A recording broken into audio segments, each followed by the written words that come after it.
Yesterday, a 21-year-old Cornell University student was charged with making anti-Semitic threats toward his fellow students on campus. NBC News is reporting that Patrick Dye, a junior at Cornell, faces a charge of posting threats to kill or injure another using interstate communications. That is according to federal prosecutors in the Northern District of New York. The messages were hateful and disgusting. In a post in an online discussion board, prosecutors said the student allegedly threatened to, quote, stab or slit the throat of Jewish men and rape or throw off a cliff Jewish women he encounters on campus.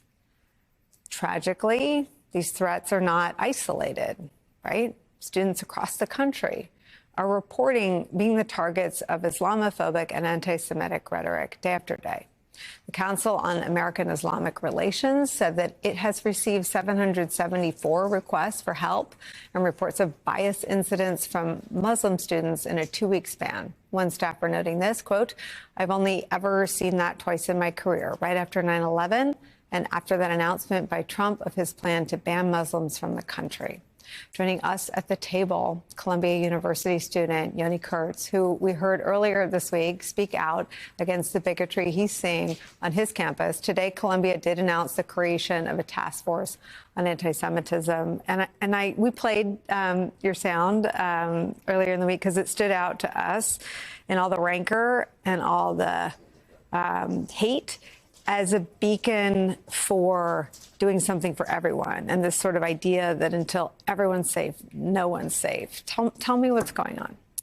Yeah, I've seen a lot of students who feel like they've been left behind by the university. And unfortunately, the reaction is to really bifurcate into an us versus them mentality.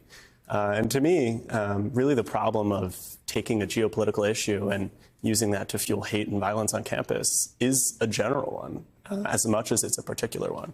And so when I spoke about the things that I've heard from my peers who are Jewish about anti-Semitic incidents that have happened to them, I included incidents where I talked about things I've heard from peers and others that are Islamophobic incidents on campus. Mm-hmm. And to me, it's really a cultural issue that needs to be addressed. How?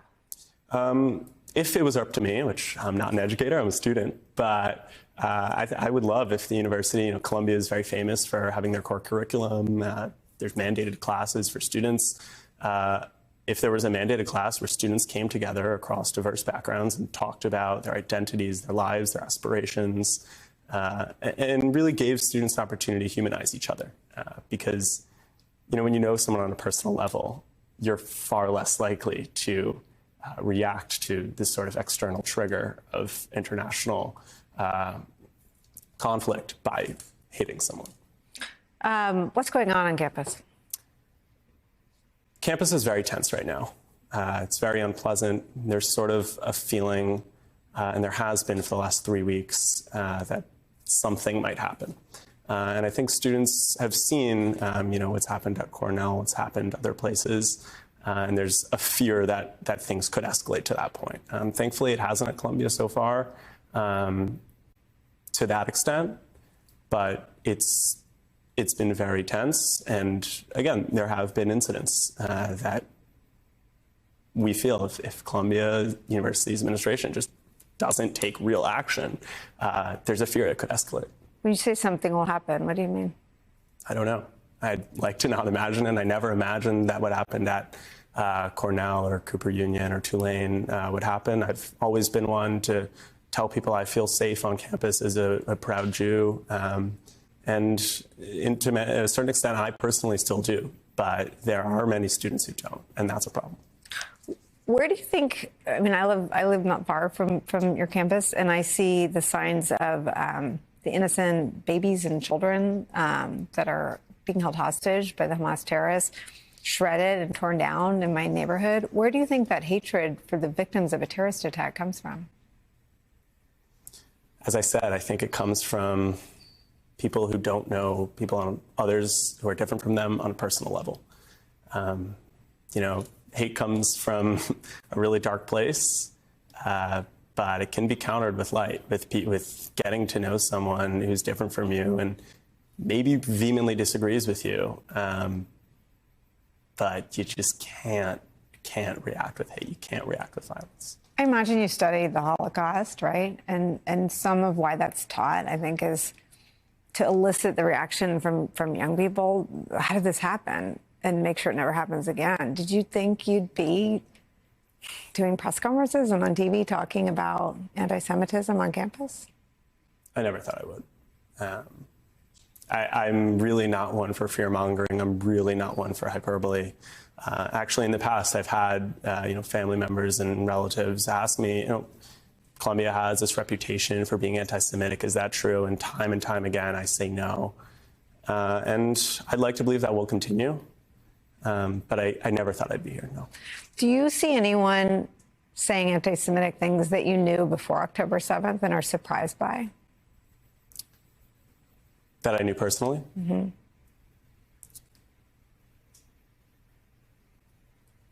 I haven't seen people I know personally do it. And I think that's, to a certain extent, my point, right?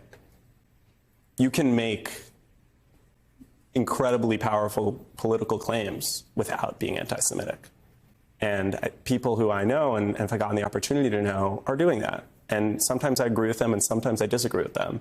But I think when you know someone who is affected or sympathizes with a group of people, you're far less likely to dip into hate, to dip into anti-Semitism. What does it feel like to have faculty align with or justify Hamas?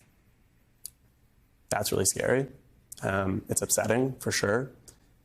I do believe in free speech. I do believe that the ultimate decisions about faculty tenure should be made by the university. So I can't say to specific faculty, but I think it's important that we continue to foster real academic debate, but at the same time, seeing a justification of the horrific events of October 7th in any way is deeply upsetting for many, many students. Have you heard from anyone that's thinking about going home or leaving campus? You obviously are of the generation that was deeply affected by COVID. Are people thinking about leaving? I know students who've left for periods of time in the last 3 weeks, whether they've received personal threats to their physical safety that has caused them to do that, or simply just kind of needed to get away from the tense environment. I haven't done that. I feel like I want to be on campus. I want to be there for students, but it's something people are doing. Did you know yesterday the FBI Director Christopher Wray talked about an extraordinary uptick and said that Jewish Americans make up 2.4% of the populations, but represent, I think, about 60% of the number of victims of hate crimes. Do those statistics ring true to you in terms of the hate you feel on campus? Yeah, I think there's an undercurrent of anti-Semitism for sure. There's a feeling that Jews are sort of this powerful force that works behind the scenes that I think some people believe. Thankfully, they often don't say it out loud, but believing it privately is, as we see, just as much a problem because it does boil to the surface. I'm going to sound like an old lady saying this, but what do you need? What can people do to make kids on campus feel safe?